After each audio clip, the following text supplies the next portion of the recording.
right, here they are. Let's see. We got Matt, Amber, and Lynn.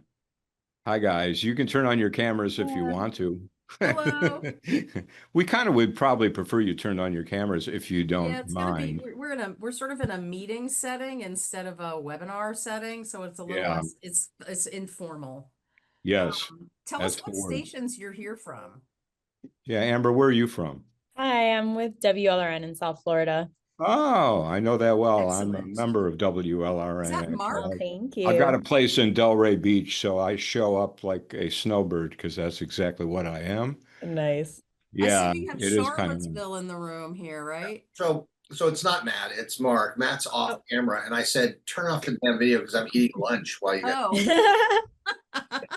It's like trying to multitask. Clearly not a good idea. That's Uh, okay. Bye, bye, bye. Matt, Bye. face in there so people know you're there. Oh, sorry. That's Hello. okay. Yeah, there you We go. see Hello. that oh, there we are. California Okay, roll. I got it. And I just let in a few more. Teresa's here. Tamberly's here. Tamberly is Excellent. here. I think Stephen Yasko is on the way in. Arvid's here. I Hi, know Arvid. him. Lynn, what station are you from? I'm from WMHT, WEXT. We're in upstate New York. Oh, Yes. right. Yeah. Excellent. Are You're you having Troy, right? Troy, a New York? beautiful fall day in upstate New York today? Yeah. It was a little rainy this morning, but it's getting sunny now. So Yeah. it's what, mid-60s, so that's nice. It's not bad. That's what we had in Detroit yesterday, and it It's kind of beautiful. moves It's beautiful here west in to east. Pittsburgh Yeah. too.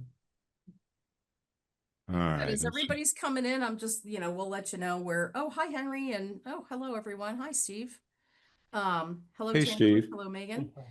This is a different format than we typically undertake for the Yes. stakeholders meeting. It's Yes. we're doing this in a more informal setting. Fred did an amazing presentation for us in Salt Lake City, and rather than go through the same slide deck, we thought we would experiment with something a little different this time and do this more of an informal setting. We're in a meeting mode instead of webinar mode, so we'd love it if everybody, if you're comfortable and you're not eating and you want to turn on your camera, please do join us. How many of you, by the way, as you're filing in, how many of you watched the recording of Fred's presentation from the conference in Salt Lake City? Can you Did give me many a of you show have of a chance to do hands? that? Did anybody watch the presentation? Yeah, Tamberly, you were Tamberly's there. got her Steve, hand you up were there. there. Um, It looks like most people Kathy did was not. there. Yeah. We So, got a lot more people coming in. Hang on, yeah, guys. okay, good. Good. Oh, Henry did. Excellent.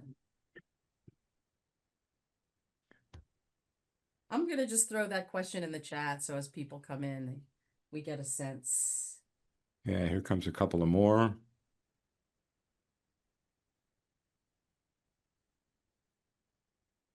All right, good. What are we looking at here? We're up to, I see 18 participants, including the three of us, Jason. We're getting there. Oh, here comes another. This is so crazy. Oh, Chris, hang on. No, not our Chris.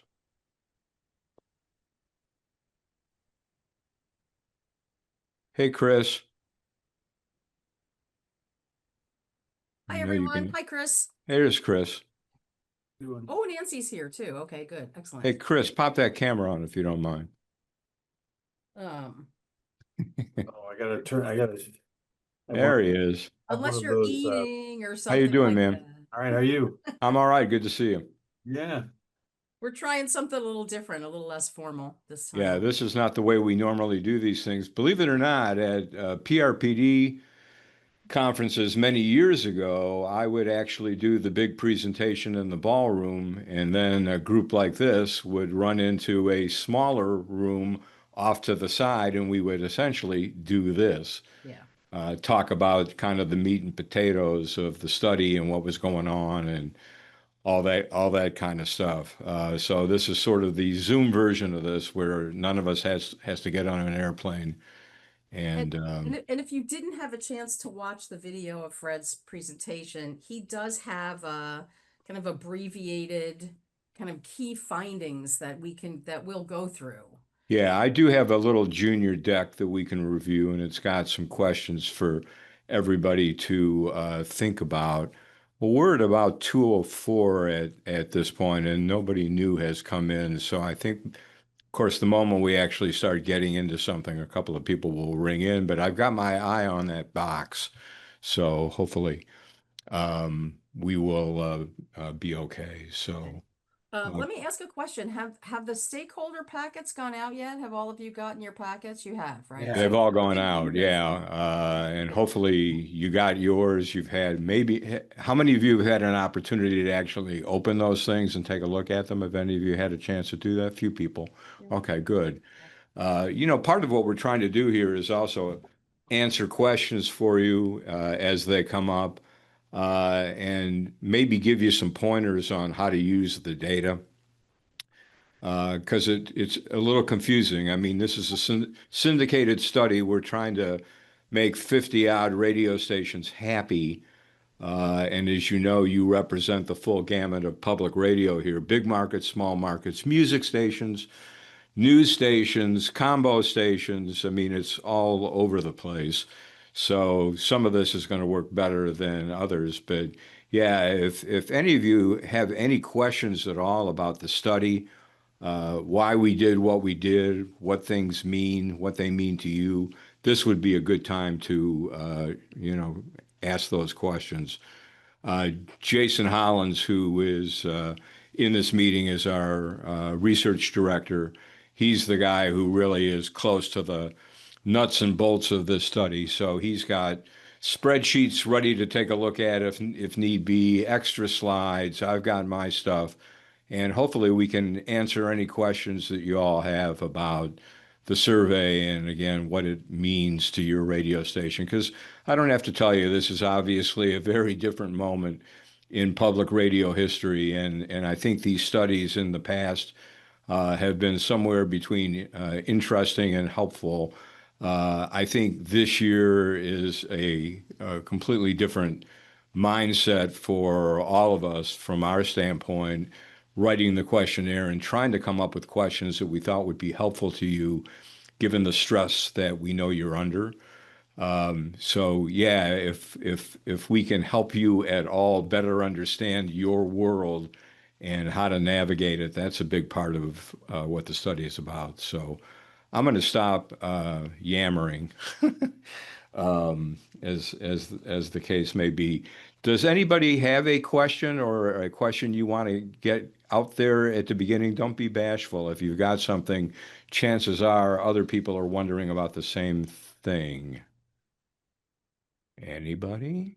And just jump in if you have one. Amber, you unmuted. Go ahead. Yeah, I can start. I guess the big thing that's always kind of on our minds and in our newsroom is the conversion that we're seeing with digital consumption. So I know that the survey is for those who are already in the public media ecosystem, but I'm wondering how can we also take into account non-public radio listeners in that when it comes to audience acquisition, we are looking at non-public radio listeners to try to acquire them. So are those people mostly present on digital? Well, they're probably not very much different than how public radio listeners access information. We actually do 3 tech surveys every year, one for you guys, one for commercial radio stations, and one for Christian music stations. And I would say, correct me, Jason, if I'm off, but I would say upwards of 80% of the questions between the 3 studies are identical. But if it was of interest to you, we know what country radio listeners in a market like yours are thinking about, and we know what Christian music radio listeners in yours are thinking about.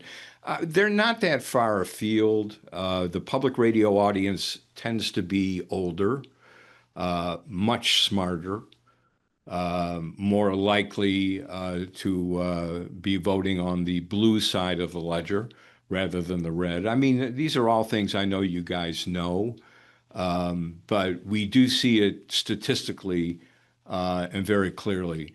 You know, the basic rule of thumb on digital access of radio-ish information or content or whatever it may be is basically the younger you are, the greater the you are gravitating away from broadcast radio.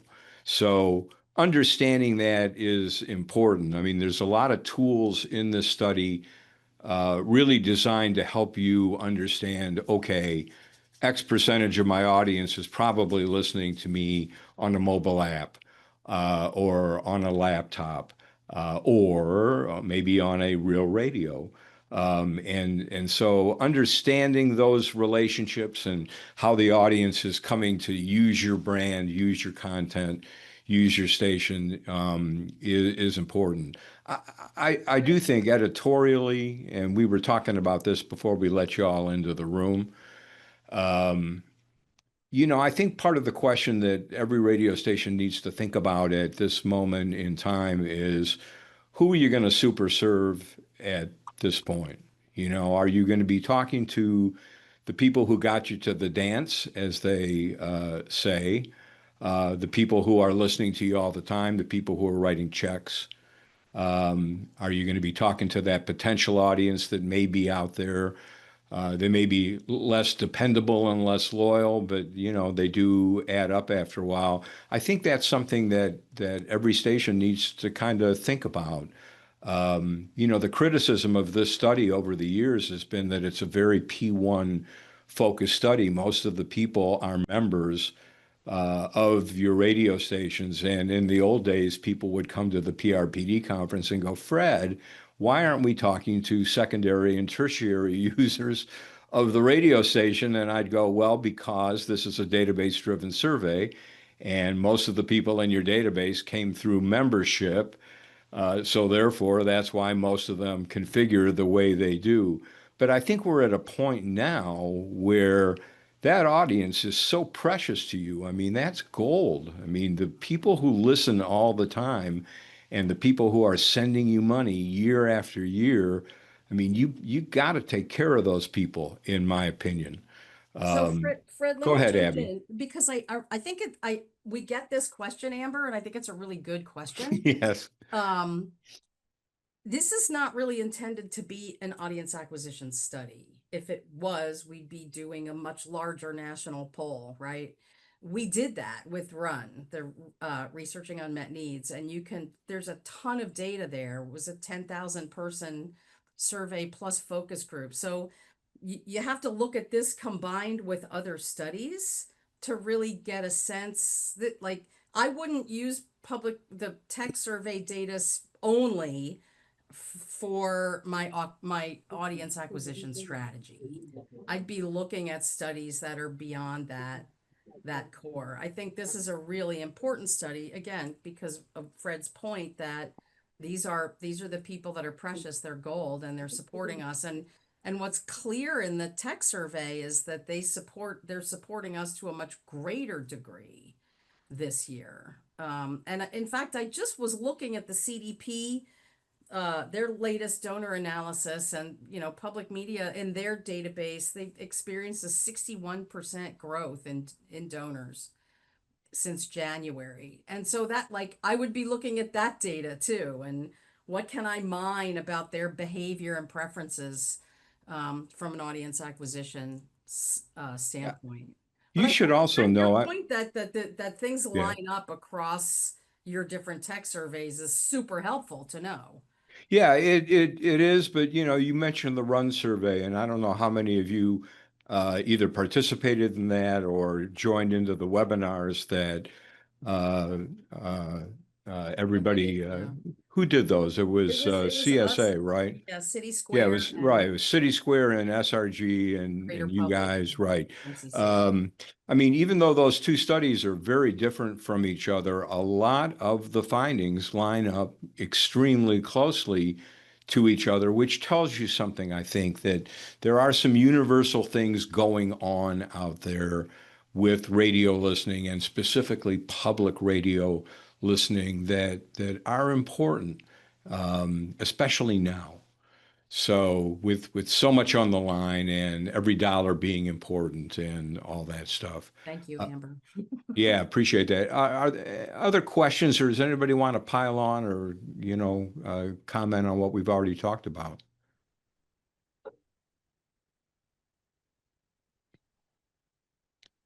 All right. I'm wanna gonna go through I'm gonna pop open my slide deck. Let's do that. So hang on a second, you guys. This is always an adventure.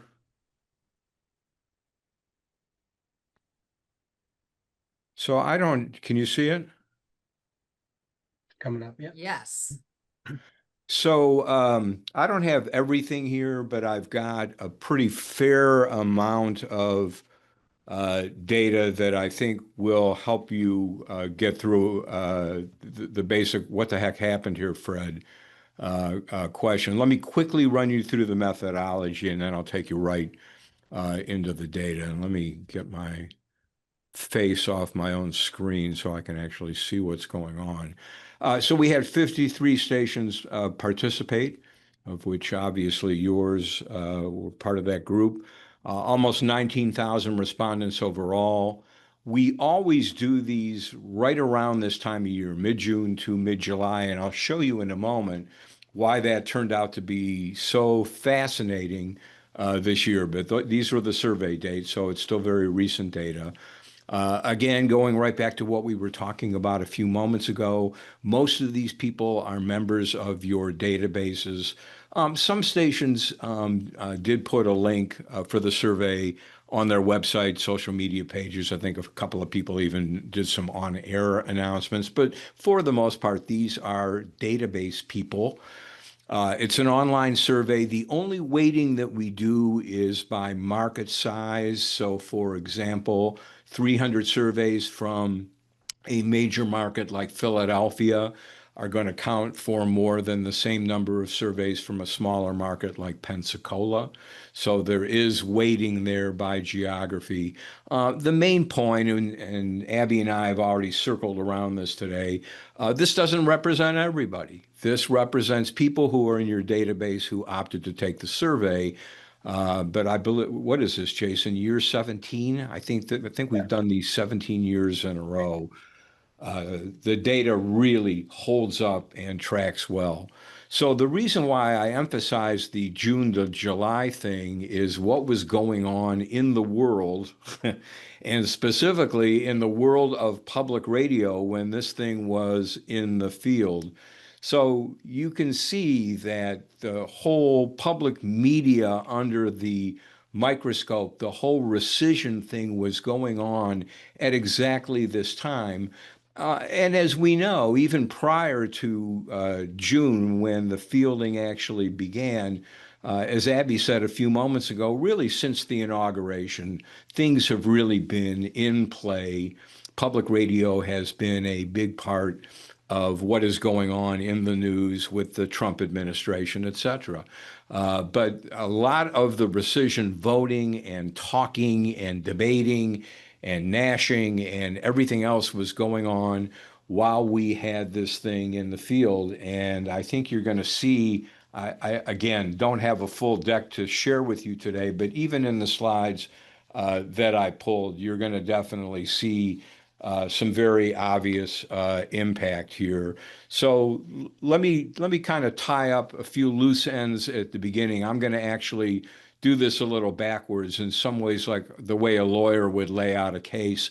I'm going to show you the conclusions first, and then we'll go back and we'll look at some of the work that got us there. But if we're just looking at the basic highlights and bottom line conclusions and thoughts here, they are as follows. It's really clear the audience has your back at this point. They realize what is at stake with the public radio and public television system. And as you'll see in the data, they are very willing to support you financially, especially during this time. And they'll even put up with gnarly experiences like listening to pledge drives, at least for now. And then we're going to talk about maybe what that means to the overall audience experience. So this is a bump. We've been through bumps before. There was a Trump bump as it was called, right leading up into COVID. The question is the current bump sustainable? Or is this just going to be one of these moments where the news cycle is such that the audience is emotionally involved with saving public radio, but is there going to be a period where it settles back to exactly where it was before? So we obviously don't know the answer to that, but we do have a few clues that I will share with you. The aging of the audience has been a concern for a long time. I'm not going to share those slides with you today because there's nothing that we can kind of ideate our way out to finding younger people. But the aging of the audience is a thing. All that said, the older the audience member, the greater the likelihood that she is actually going to write you a check. So, I mean, that's part of the kind of give and take reality of it. You got to think about, the acronym here, meeting the audience where they are. But also maybe out of your peripheral vision, looking at content and events and connections that younger fans might appreciate as well. I mean, you can walk and chew gum at the same time. Local matters a lot. This keeps showing up in pretty much everybody's research, from ours to the Run study that we talked about before, to really everybody's. Live and local is a bit of an industry cliche. What does it mean? How to do it? What are the audience expectations? That kind of thing. We do have some data here that I will share with you that relates to that, especially when it comes to being more visible in your local markets. The news cycle, and this has been a point of complaint now, probably since around 2016, 2017. But even the most dyed-in-the-wool news addicts out there burn out on the news from time to time, or just get depressed about it, and maybe need a break, maybe need to get away from it for a little while, maybe need to go off to a jazz station or a classical station and try to chill out a little bit. As it says here, you can't control the news and what's going on out there, but how you treat the news and what you do with the news on a local basis is something that you do have control over. So we'll talk about that. And we asked a question this year about push notifications. I do have a slide for that, and we'll show you that those are extremely highly desired. Mobile, I don't really have in my slide deck, but it is a key way that more and more people are listening to public radio, particularly younger people, but it really does run the demographic spectrum. Again, here's push notifications again. Short form video is also something. This is the first year we asked about the appeal of short form video, and this surprised us a little bit. We saw it growing in our commercial radio study.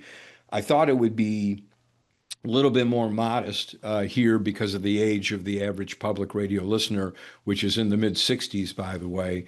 But short form video has just exploded everywhere, and you'll see that as we go through the deck. I've touched on this a little bit. The current fundraising model may leave a little bit to be desired. Most public radio stations are kind of in that box where pledge drives work, but they can be very erosive to listening. You see this in the ratings. Anytime you go through a fundraising week, the ratings always go down. We've actually got some data that addresses this, and maybe some workarounds and other possible ways to be attacking the fundraising challenge. Here's the street marketing piece.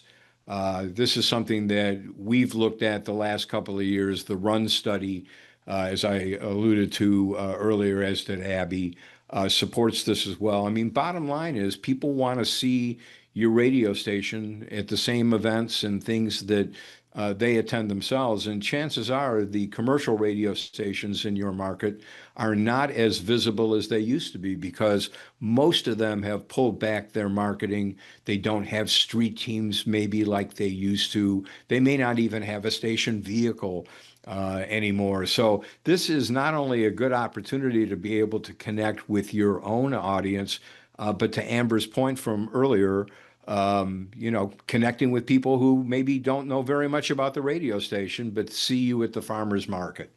So, for example, and then the last question that I ask, and I come out of commercial radio. I worked in commercial radio for many, many years and got into public radio in the mid 90s. So I've been at it in public radio for a while, but no question, I am a commercial radio guy. And I think about the difference between the org chart at a commercial station these days and at a public station these days, given the needs and everything else. And I kind of ask the question whether having a full-time marketing and promotion director for a public radio station might not be a really good idea, because the more street marketing and events that you go to, someone's got to be responsible for this. Someone has to own this aspect of what you do, just like somebody owns membership now, and you have a news director or a program director, whatever. Having a promotions director might be something that would be a really smart idea. And then a video producer, because the short form video movement is not going anywhere. So at any rate, those are 10 findings. Let me jump into a couple of specific areas here, kind of in the vital sign zone. And as we talked a few moments ago, the audience understands what is going on. By and large, they are upset about what has happened to you, and they want to help. So I would imagine most of you are probably having good fundraising periods. At least I hope you are, because the audience clearly seems to be in that mode where they definitely want to help. Here's the very first question that we ask in Tech Survey, which is, how much listening do you do to your favorite public radio station during the course of a typical weekday? And this can be listening anywhere, on a regular radio, streaming on a computer, on a smart speaker, whatever the case may be. So again, if you look at some of the blue slices here, how many hours a day are people listening? These are core radio listeners, right? You see my cursor up there about 11 o'clock. 16% are listening to stations like yours 4 to 6 hours a day, 6% 7 to 8 hours a day, 8% more than 8 hours a day.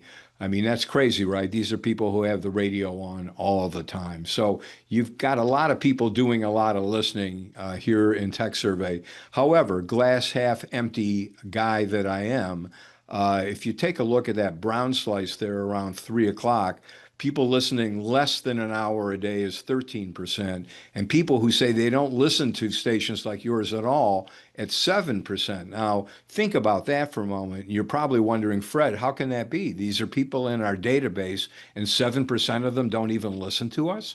I mean, how does that happen? The reason that that happens is many of your databases have been around for a long time, maybe a decade or even 2 decades.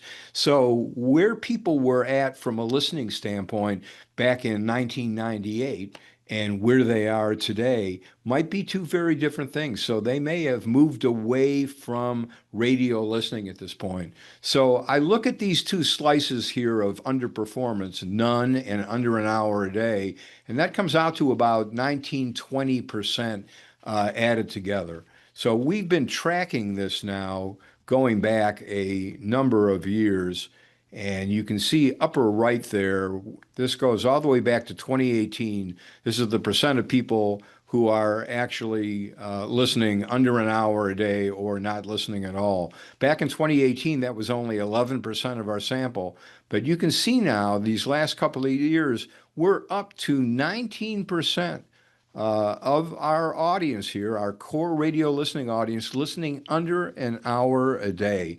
So, I look at that and it concerns me because it tells me that they like us from the standpoint of philosophically wanting to support us. But in terms of really being excited by our content and all that kind of stuff, I mean, we've got about, as you can see here, a fifth of the audience that is sort of tepid there. And when we look down at some of the demographic groups here, look how big news talk is. 1 in 4 people fall into that category. And then when we get down to generations below, millennials that are listening to public radio are actually listening quite a bit less than their parents and their grandparents are. So again, when you look at just the overall level of interest in what we actually have on the air, there's slippage and erosion that, in fact, is happening. Here's an important question, and this works out pretty well, and it kind of maybe speaks to what we were just talking about, but this is an agree-disagree question. I really feel a sense of connection to the station that sent me the survey.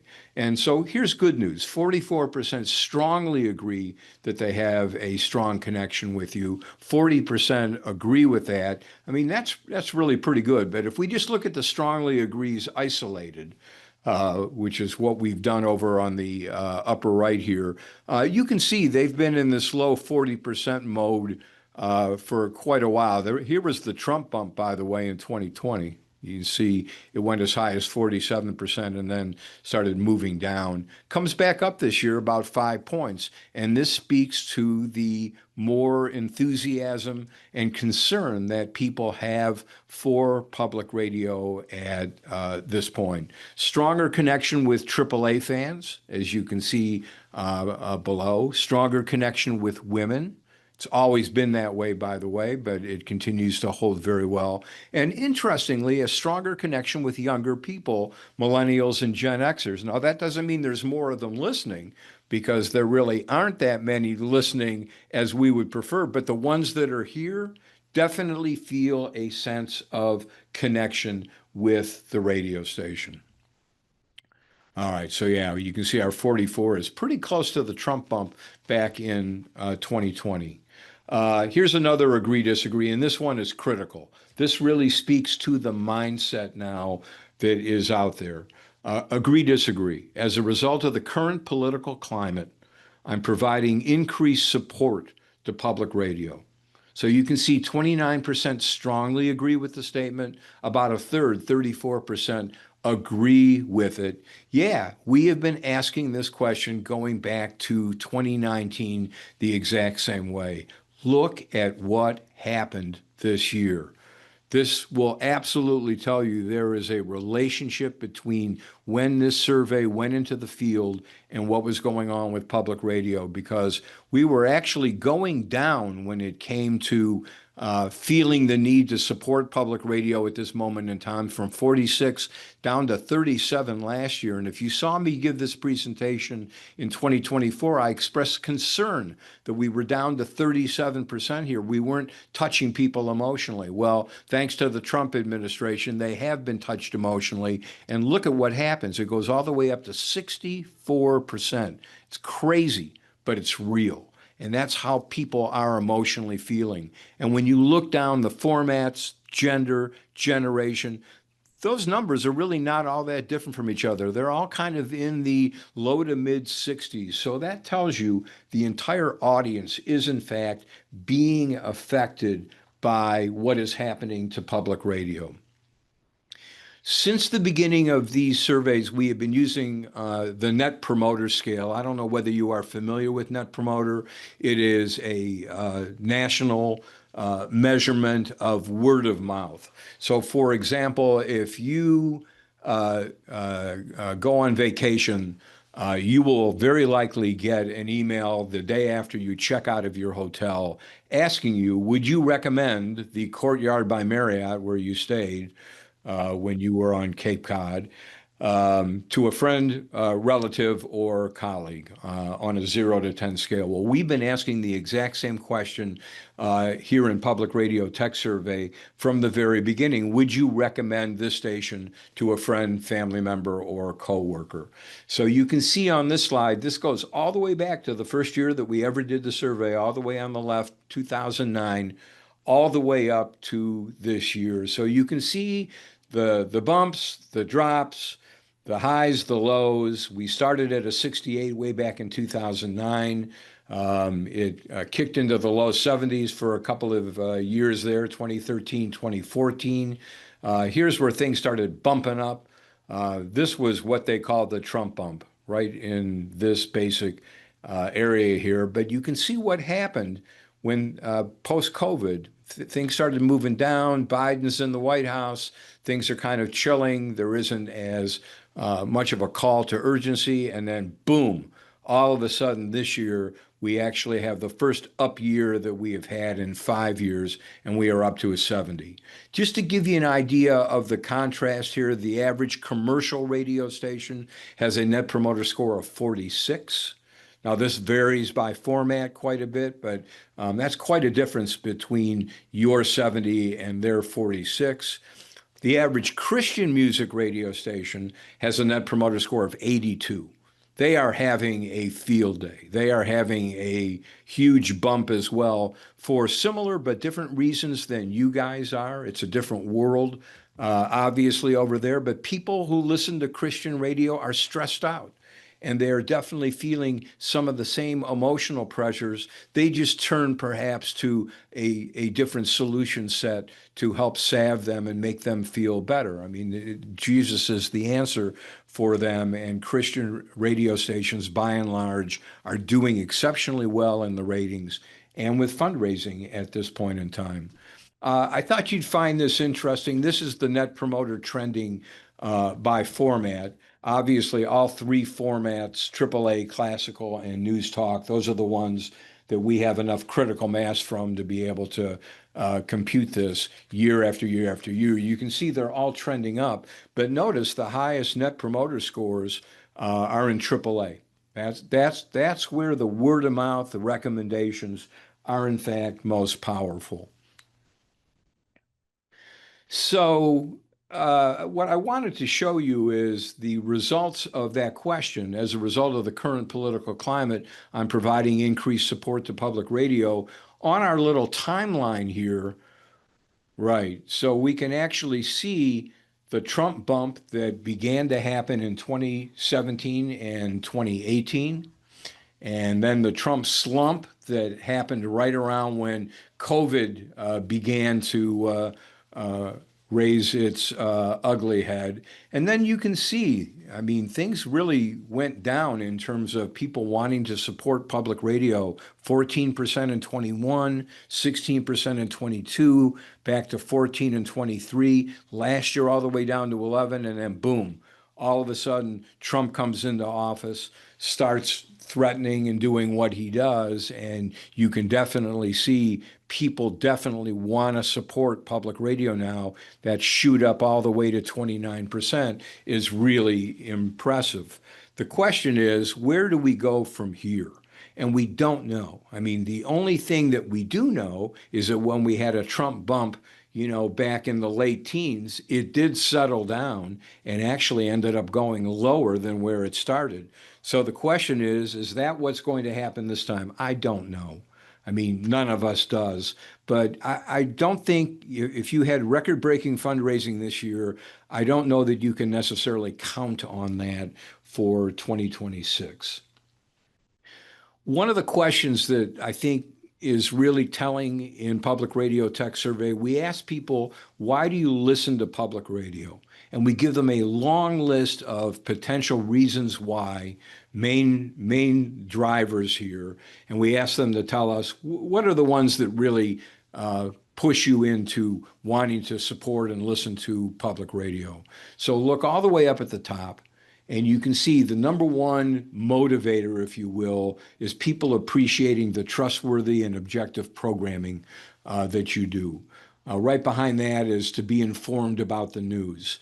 enjoy learning new things. Public radio respects my intelligence.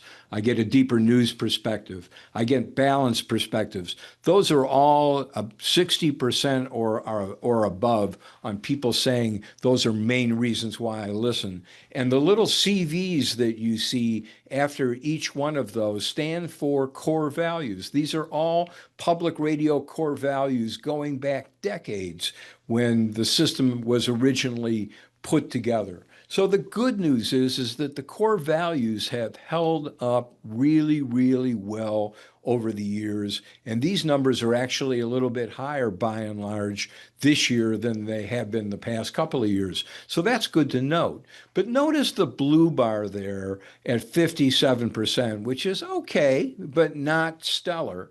That's people saying, I listen to public radio. My main reason is I like particular shows and hosts. So you look at that and you go, wow, I wish that was higher than 57%. I wish it was in the 60s. I wish it was in the 70s. Why aren't people more excited about the programming and the personalities and the hosts? So we went back and actually tracked that going back to 2018. And you can see from a programming standpoint, we've kind of been plateaued. I mean, back in 2018, it was 60% who were saying that was the main reason they listened. Here we are all these years later, and it's 57%. And you can see these numbers are incredibly consistent in the mid to high 50s for the most part. So this is an area that again, when you're making a list of existential challenges, how do we develop more programs, or where are we going to get more programs and develop more personalities and presenters who really matter to our audience? And so some of the questions you got to think about is, where are those programs coming from? Are they going to be local programs that you're going to be able to produce yourself? Are they going to come from a network? And what are the networks offering at this point that could maybe help us move those numbers up? Because I think at the end of the day, it really comes down to, what are people listening to? What is the content that we're actually providing that matters to people? So I think this is an important slide in and of itself. So I'm going to stop for a second here and just kind of wrap up this section for you. Again, the audience is supportive, especially given what has happened with the rescission and the clawback and all that stuff. But here are the questions that we came up with that we hope you'll think about. Is this bump sustainable? And if not, what can we do to keep it as high as absolutely possible? How can we serve our core audience maybe better than we have been? And is there anything we can do to bolster our programming lineups? And are there personalities or hosts that maybe are bubbling under a bit, who might deserve a more prominent place, because people matter. I mean, whether we're looking at Kai Ryssdal or Ira Glass or Terry Gross, I mean, ultimately, yes, the news is important and the music is important, but the people who actually present the news and the music are critically important too. Abby, what do you think? Keep going? I've got a couple of other sections here I can show. Actually, if you don't mind, I'd like to just jump in and make an observation. I watched the recording of your presentation in Salt Lake earlier today and made some notes, and I'm really glad you plugged in that information about personalities, because it also, showcasing and highlighting your personalities and having your personalities be active and out there, right? Talent development is something we really need to be paying better attention to, I think. And, we talk about how people really, want trustworthy things, and trust is a huge issue. And when you are more visible and your personalities are out there and they are, in fellowship with your audiences and your community, and they're being seen and you're having a shared experience, that builds trust. So, you know, it's not just, oh, we want to, you know, we want to increase visibility by putting our hosts out there, but it helps develop a better relationship and a better halo for your brand in the market at the same time, right? Just being in people's spaces is important. Absolutely. Anybody Good. I'm else have glad you, questions? pardon me? Does anybody else have questions or observations? If you do, jump in. I guess not. Okay. All right, sorry, go ahead, Fred. All right. Let's get into that meet the audience where they are piece. This is a big part of public radio tech survey. So I do have a few things I want to show you here. If you have sat through these presentations before, you've seen us showing these pyramids. We've been putting together these graphic pyramids since the very, very beginning of Tech Survey. The idea is that the media, gadgets, and activities at the base or the bottom of the pyramid are the things they do or own the most. And then as the pyramid narrows, as it goes up, those are the media, gadgets, and activities that people do the least. So this is the pyramid for all 18,786 respondents in our tech survey this year. That stripe that you see on the far right is last year's totals. So I'll show you in a moment how we can go back and forth between this year and last year. But if you go all the way down to the bottom or the base of the pyramid here, you'll see that owning a smartphone is the number one element here. 95% of the audience has a smartphone at this point. Last year was 94%. 87% watch TV or video on a weekly basis. Actually, I'm sorry, that's an hour a day on an average day. That's about 87%. Last year, it was 87%. Listening to the radio for an hour a day or more. 81% this year, 81% last year. So you can see the numbers tend to be pretty consistent from year to year, unless you see a thumbs up or a thumbs down emoji. And that indicates movement of a few percentage points. So the first one we come to are newsletters, online newsletters. 72% read a newsletter from a radio station like yours on a weekly basis. That's up a couple of points from last year. Moving up a few rungs, 53% own what we call hearables. Those are like AirPods. That's up from 51% the year before. Go up a few more notches and you get the smart speakers. About a third, 33% of our overall sample have own a smart speaker. That's up from 30% the year before. Driving a connected car with the full-blown touchscreen and all of that, that's now 29%. That's up 4 points from the year before. That's important. And then all the way up at the top is do respondents use AI in their personal or professional lives on a weekly basis or more often? So that's at the top of the pyramid, which means it's the smallest activity at 13%. But look where it was last year. It was 7%.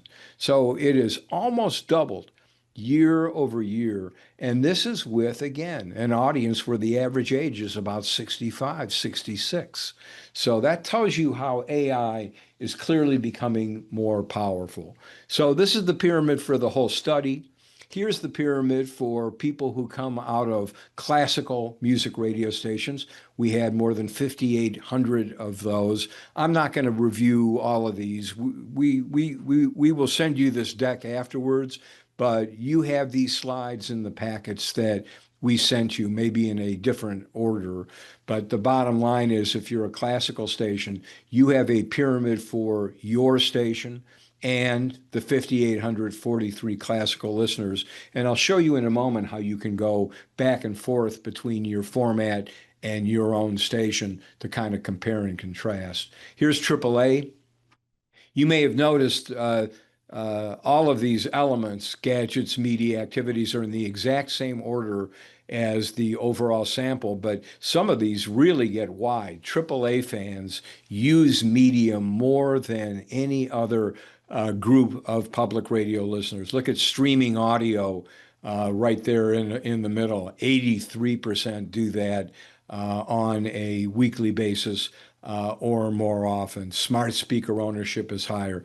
Just about everything is higher. You see a lot of thumbs up emojis. Down at the bottom, though, you can see they're listening to a little bit less AM/FM radio, sadly, and actually watching a little bit less TV and video. And then finally, here's the news talk pyramid. Not a lot of movement here. As you can see, only 3 thumbs up emojis here for connected car, HD radio, and AI usage.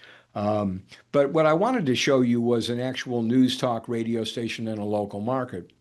And that's what I just popped over to now. This is WBFO in Buffalo. And they are a news talk radio station. And so the cool thing is they can do what you can do, which is here's their pyramid, and they can toggle back and forth between the news talk pyramid and their own, and actually get a sense as to how typical or atypical are they when it comes to looking at the 8,800 news talk fans. So that's what these pyramids are really designed to do, is frankly settle some arguments, help you internally better understand what your audience is doing when they are perhaps not listening to your radio station. So that's what this whole meet the audience where they are idea is all about, is getting an understanding of their media habits above and beyond radio. A few other highlights here. I've got a few new questions I want to share with you that kind of speak to this whole meet the audience where they are. You can see the question is written at the bottom underneath the pie, but this is a question that relates to, do you listen to audio over your smart TV? We had been reading articles that indicated that more and more people are doing this. So the question is, what about our public radio core respondents? Are they listening to audio on their smart TVs? You can see almost 1 in 10 are doing so frequently. 14% are doing so occasionally. We add those together. It's about 1 in 4 frequently or occasionally listening to any kind of audio on their smart TV. We actually have a couple of Christian clients who have built apps for LG, Samsung, and the other 3 or 4 smart TV brands, so that when people turn on the TV, they actually see a little icon for their favorite Christian music station. The idea is, as radios are disappearing from people's homes, people are using their smart TVs to play audio. So you can see some of the demographic highlights here where this is in fact taking place.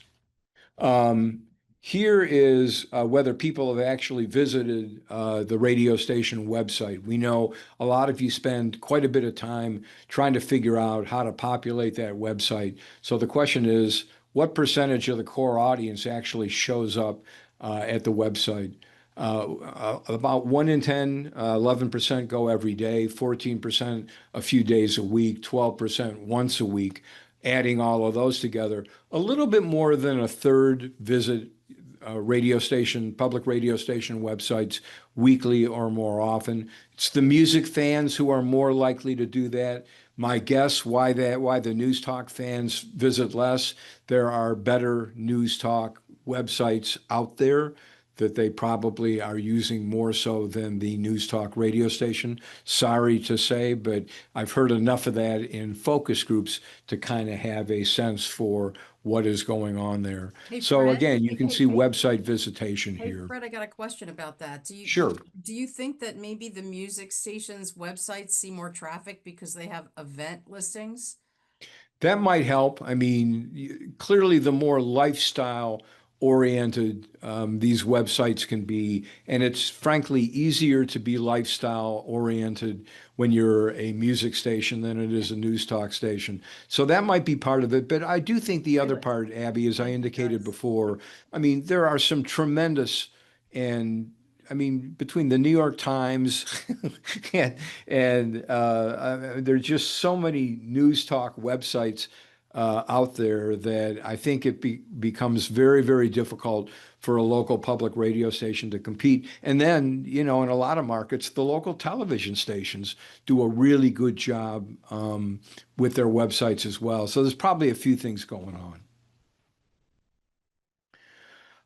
Here's the push notification question. This is a brand new question this year. You can see it at the bottom. How often do you receive or use push notifications on your mobile device sent from your favorite public radio station? So we know a lot of stations don't even do this. But just of the ones who obviously did, you can see upper right there, starting at around 1 o'clock to 4 o'clock on the pie. There are some people who are getting push notifications at least once a day, if not more often, and certainly weekly. We added those together, and it came out to about 20%, about a fifth. Not surprisingly, it's the news talk stations where that's happening with greater regularity, which makes all the sense in the world. And interesting, it's the boomers who actually recall getting pushes more than anybody else. So the question was, if you received a push notification from your favorite public radio station, how do you feel about it? How valuable are they? And you can see blue upper right, about 1 in 4 say they're very valuable. Over half say they are somewhat valuable. That nets out to about 3 out of every 4 saying somewhat or very valuable. Again, not surprisingly, the news talk fans feeling more of the benefit. And interestingly, the younger you are, the greater the likelihood that, in fact, you value push notifications. Here's the short video question. You can see it at the bottom.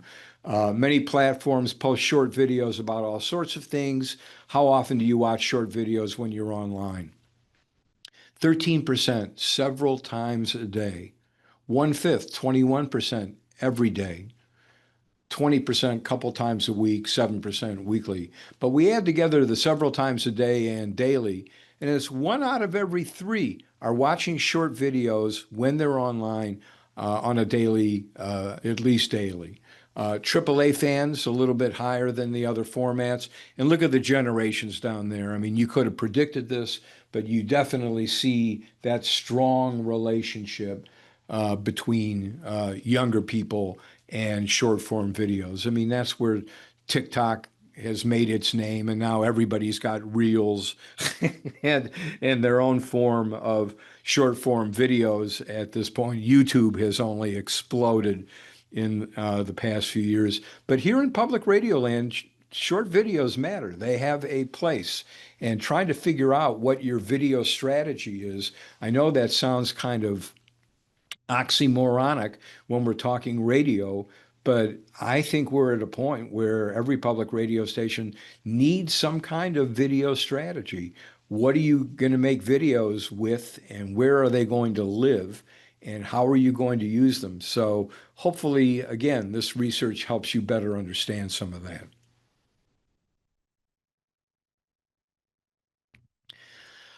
The last piece here is the idea of video versions of podcasts. And the question is, are you actually watching video podcasts at this point?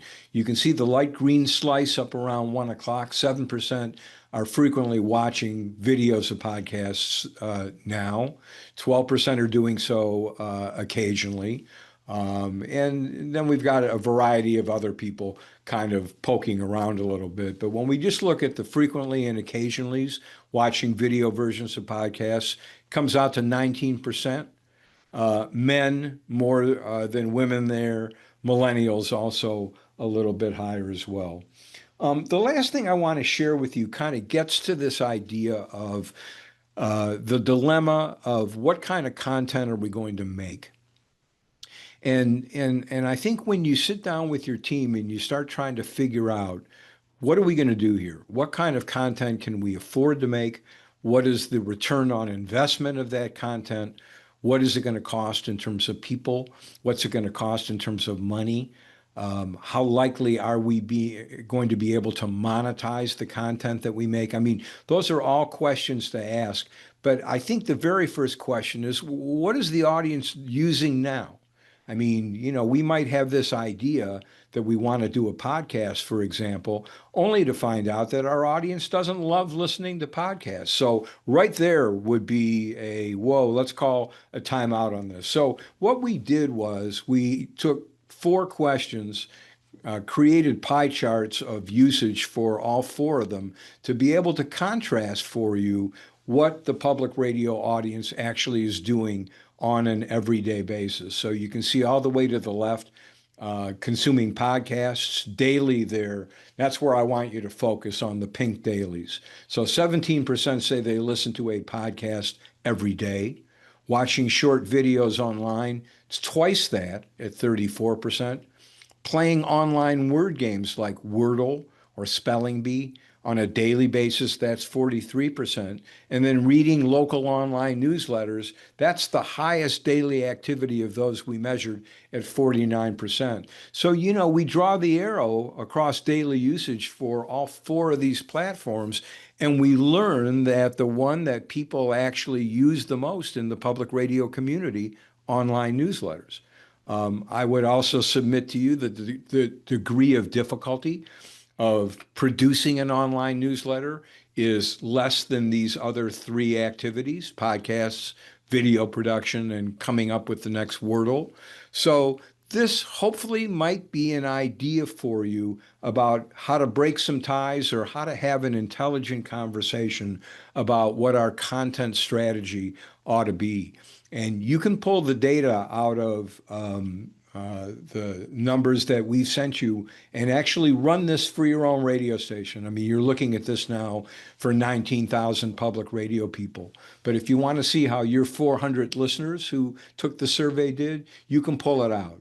If you are having trouble finding it, send me an email and we'll produce a slide like this for you. I know Jason just grimaced, but I'm assuming most of you probably won't take me up on that.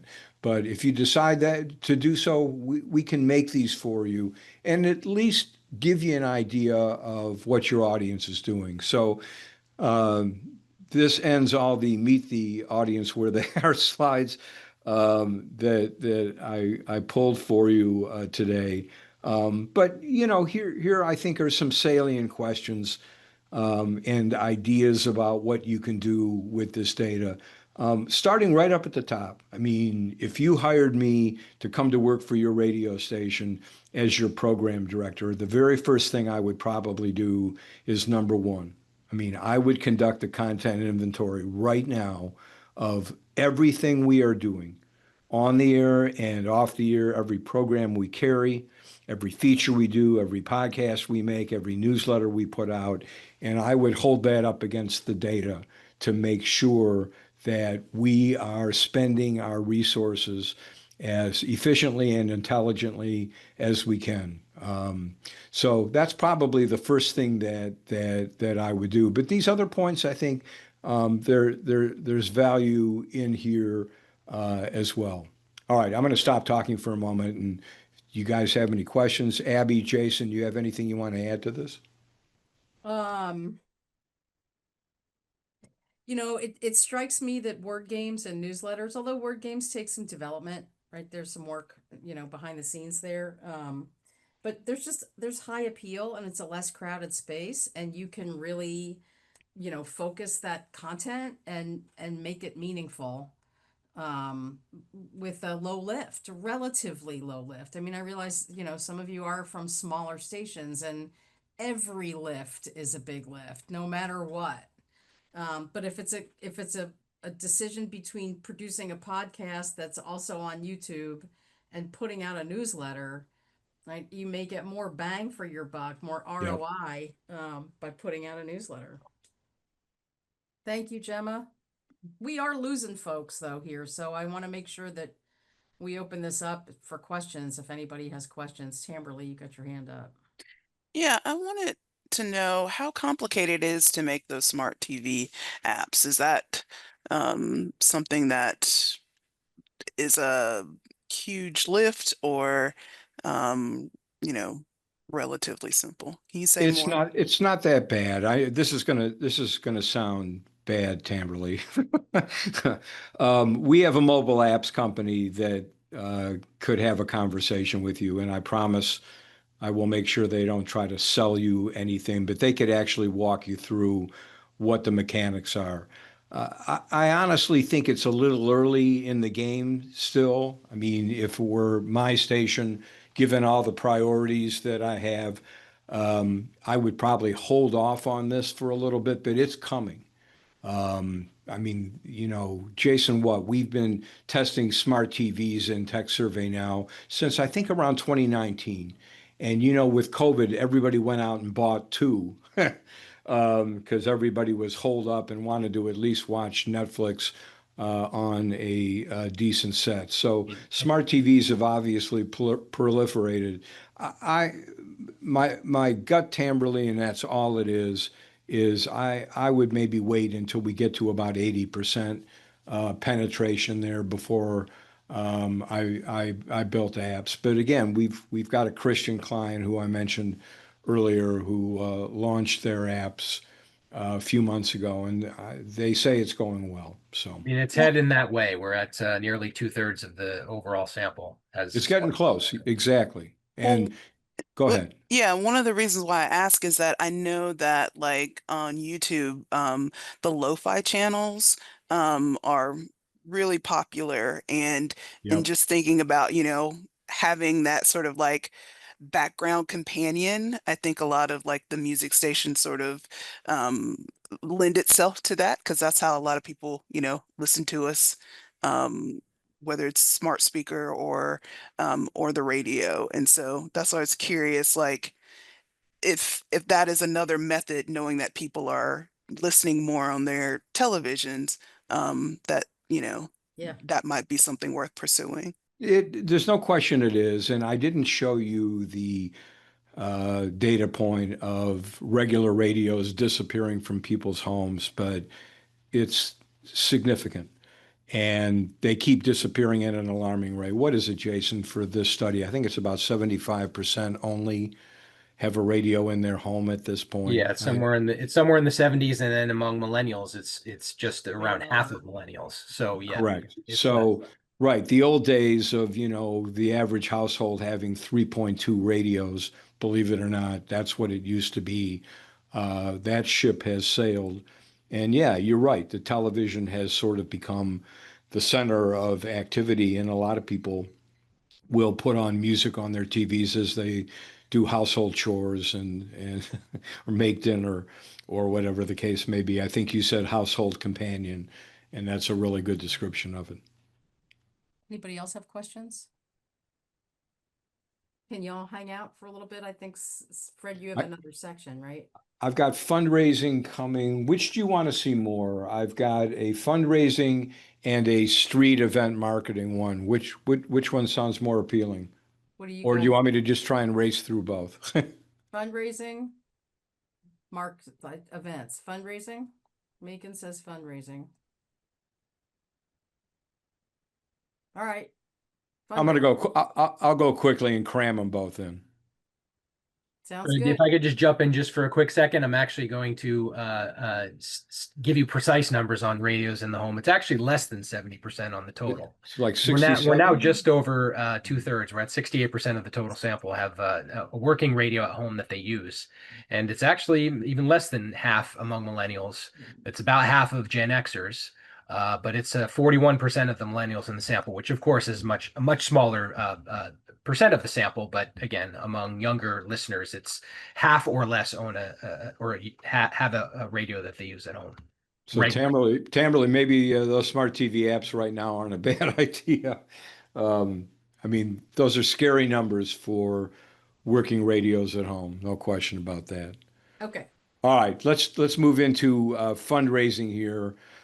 So the question is essentially when your favorite public radio station goes into pledge, goes into a fundraising drive, what do you do? So the good news is 44% there in blue say, I stick with the radio station throughout the whole thing. 38% there in green go, I go back and forth between my favorite public radio station and another station or more. It's a bit concerning. And then this piece in gold, 14% say, I'm gone until the fundraising period goes away.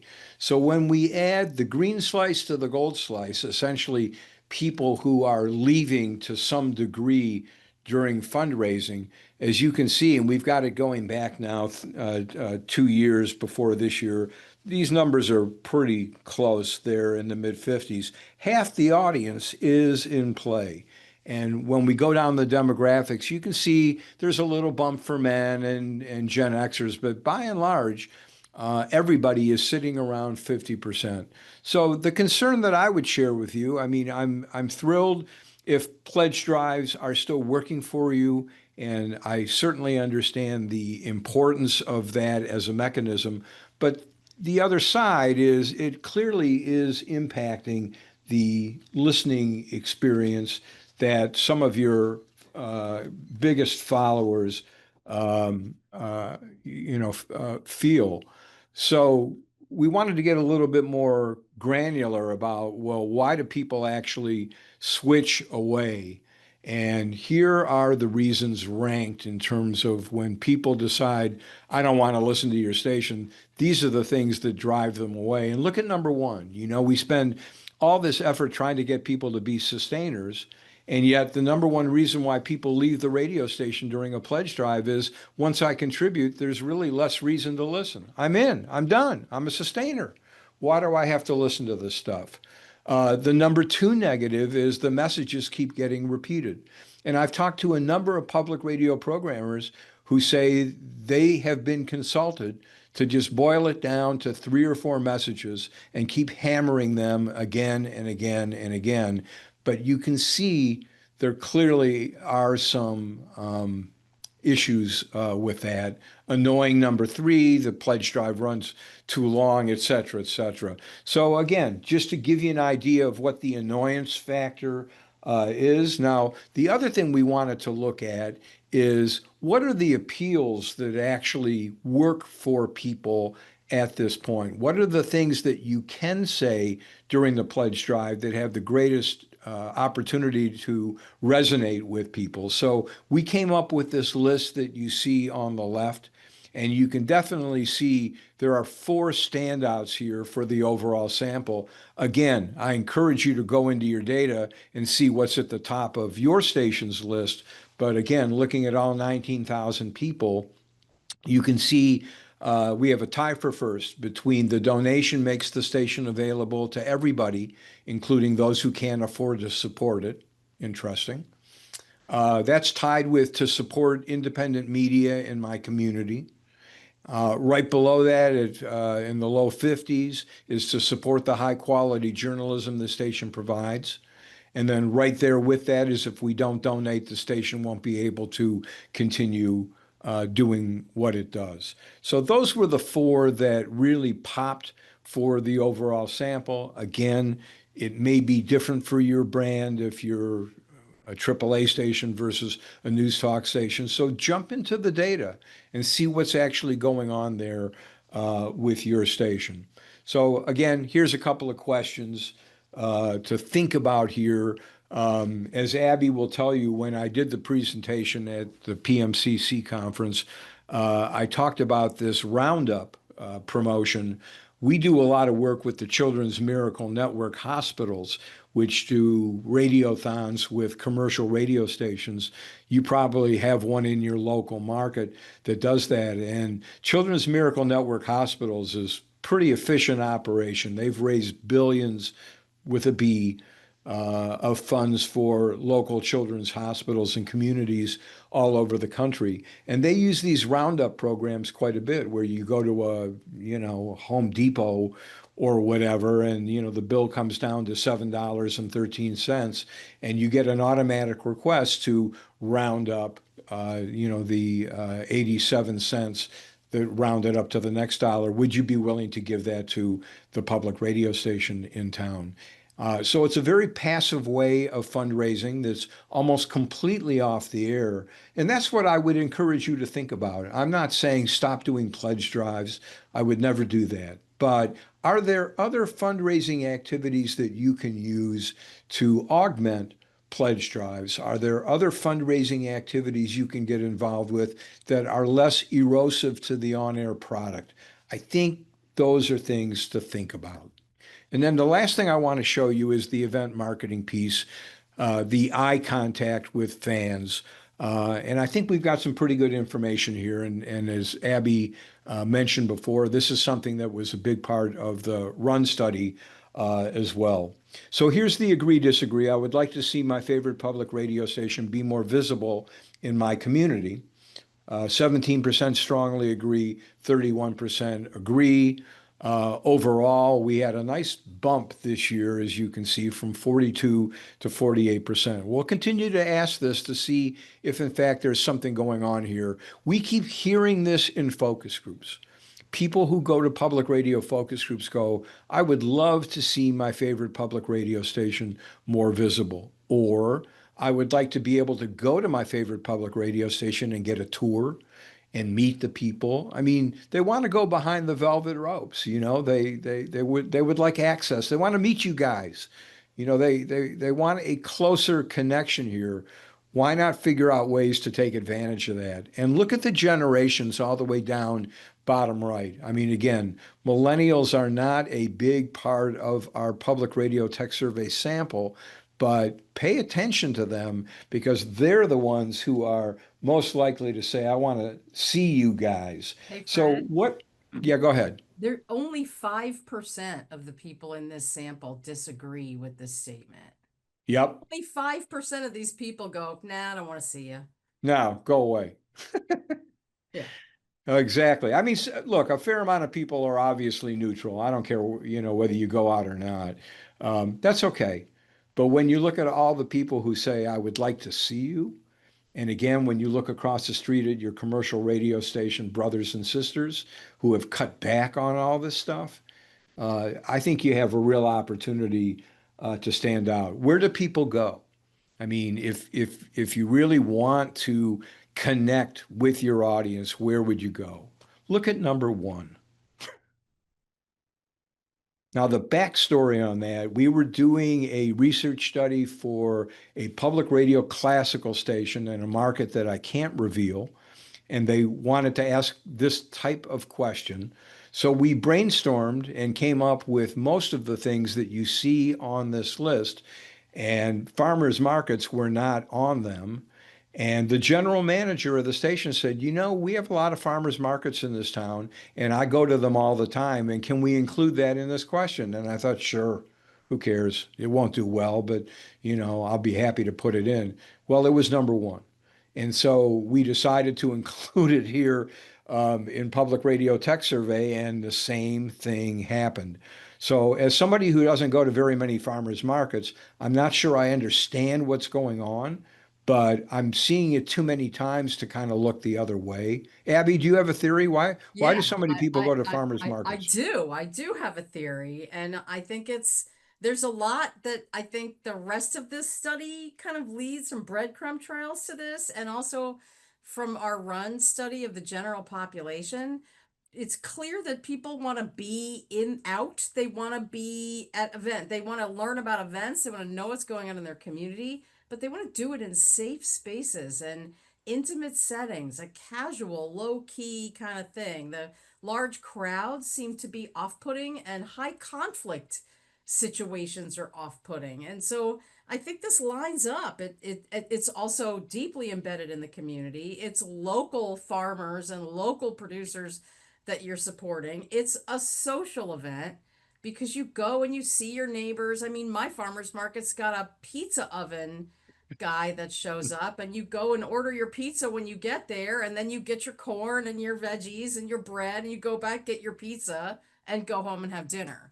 So it ends up being sort of a social event, of, you know, regular Friday night or Thursday night social event. It ticks a lot of boxes. Interesting. And again, as you can see, it's head and shoulders above pretty much everything else. Museums are right there. And look, Uh, everybody eats. It's a great equalizer. it's re- Everybody can go to the farmer's market. It's really cool. And again, I mean, I have been to the farmers market in my community, and I don't see any radio stations showing up. So this, in and of itself, might be just one of those really cool findings. I've got this actually broken down. And again, your results may vary. My expectation is farmers markets is probably going to be number one for everybody. But below that, there's probably going to be a reshuffling of a number of these. So yeah, check your local data. Here's the same thing, just broken. I just wanted to show you males versus females. So males in blue, females in that reddish color there. And you can see for women, farmers markets and museums are even more popular than they are for men. The male lines get a little bit bigger for live music in bars and clubs, sporting events, and popular concerts. So again, depending on your marketplace, I mean, how granular can you get? You can get this granular. Here we've broken it down by generation. And you can see farmers markets leads the way in all four of our generations, which is pretty darn amazing. People in the greatest generation, bottom right, these are people born before 1946. They don't get out that much. I wouldn't spend too much time worrying about them. But clearly, if you want to connect with people who are on the younger end, millennials and Gen Xers, you can definitely see there are some commonalities there between those two. I've also got it broken down by format. So you can see, look how big that farmer's market is for AAA to 55%, followed by live music and bars and clubs. It would have to be that way, right? But again, that's why we break out the data in all of these different ways, because not every radio station is the same. And again, now you've got your local data. This is a corrected version of the original. We also wanted to find out what kind of events a public radio station could put on that would be most appealing to the audience. And so we came up with this list you see down the left-hand side. And look at what shot up to the top, kind of continuing the whole theme about local being important. A live broadcast of a station show from somewhere in the community. Now, that is actually mentioned very or somewhat interesting to a majority, 56% of the overall sample. Close behind, town meetings discussing local issues. There's the L word again. And then the open house, casual social gatherings, and trivia contests bringing up the rear. Now, we've got that broken out by generations as we've done. And it's interesting because if you look at the yellow bars on each of these generational charts, that's the local broadcast from a location in the community, especially appealing to millennials, Xers, and boomers. Not quite as much for members of the greatest generation, although they're tied with the town meetings. So clearly, this idea of being remote in the community is appealing to lots of folks. And then we broke it down by the formats. And what you'll see jump out at you here is for the music formats, AAA and classical, it is that live broadcast from somewhere in the community that is a clear number one for both formats. When we move down to news talk there at the bottom, a little bit more substance, looking for those local town meetings hosted by station hosts or reporters. Almost two-thirds of our news talk fans mention that, then followed by the live broadcast from somewhere in the community. But clearly there is a theme here, and it certainly revolves around local. So again, just some questions at the end as conversation starters for your next department heads meeting. I think it's important to actually set goals for how many appearances do we want to do over the course of a quarter, a month, a week, whatever it may be. And then, yeah, dive into your data and start figuring out what are we going to do here? You know, who are the associations we have with locally? If we don't know who runs the local farmers markets in our community, let's get to know them. Let's figure out a way we can, maybe talk about their farmers market in exchange for having really good presence at their events. So that's all she wrote for this. But I hope this has been helpful. I tried to pick out some areas that I thought would be most useful for you, just kind of going at this. So I know we're over time. I'm gratified so many of you are still here. Do you have any other questions that we can answer? Anything else that we can do?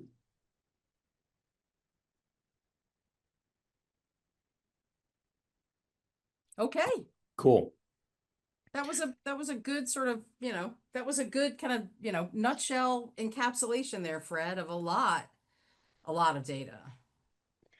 Yeah, and again, I know you all have a ton on your plates, and you're doing three jobs at the same time, and to pull this data out and let's spend 2 hours going through the research to see what it means.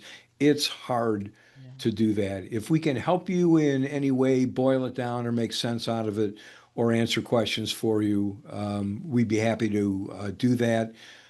We certainly appreciate you participating in this study, especially this year. We know that even spending three, four, $500 is not easy in this environment, and we appreciate you keeping this study going because we think it's important. So, thank you. Let me say one more thing Go too. for it. So just one more observation in regards to the quality of the respondents. Like I'm going to encourage you all to think about what your strategy is in growing your database. How are you collecting those names? Where are you going? Who are you interacting with? How are you encouraging signups for your, for your database to keep in contact with people? Because we know it's not reflective of your audience. We know that you have probably a lot more younger listeners in your audience than you have connected to you from communication standpoint. So I'm going to encourage you all to think about that.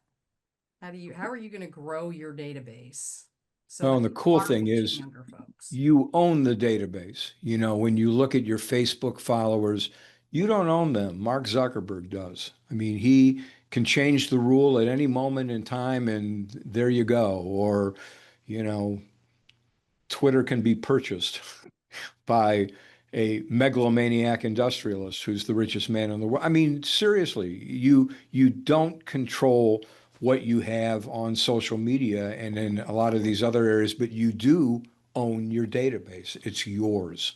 And you can use it for a variety of purposes, not just this. So Abby's exactly right. Paying attention to that proprietary data that you have, first person data, It's really your important. platform. Yeah, it's Right? really cool. Yeah. Okay. All right. Well, thank you, everybody. We appreciate it. We will. I believe we recorded this, didn't we? I think we did. We recorded this. We'll send you the recording, and we'll also send you the deck. Okay. Thanks, Awesome. everyone. Have a Cool. great Thank day. you. Good to see everybody. Be well. Thank you. Bye bye. Bye. Bye.